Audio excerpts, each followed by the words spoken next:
শীতের এই ভোরবেলা সকালে জেলে ভাইরা কেন মাছ নিয়ে পালাচ্ছে বা দৌড়াদৌড়ি করতেছে? সবার হাতেই কিন্তু 1 মণ 1.5 মণ 2 মণ করে মাছ আছে, আর সবাই সারা রাত কিন্তু এই ইলিশ মাছগুলা মেরেছে। কিন্তু এই ইলিশ মাছ নিয়ে বাজারে বিক্রি না করে কেন দৌড়াদৌড়ি করে পালাচ্ছে, সেটা জানতে হলে দেখতে হবে আপনাকে আজকে পুরো ভিডিও, তাহলেই বুঝতে পারবেন কিছুটা হলেও। সব ইলিশ নিয়ে ভাগতেছে, দেখেন সবাই, সবার হাতে কিন্তু ইলিশ, সবাই ক্রেতা এবং বিক্রেতা সবাই কিন্তু ভাগতেছে। সেনাবাহিনী আসছে হয়তো, সবাই ইলিশ নিয়ে দৌড়।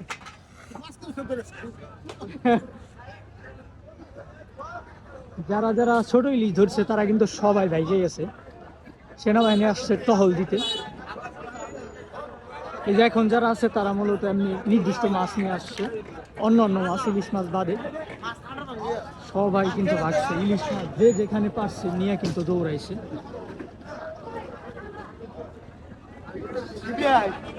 হ্যাঁ, সবাই ভাগতেছে কে, তোমাদের নামে কেস দিয়ে দেবে।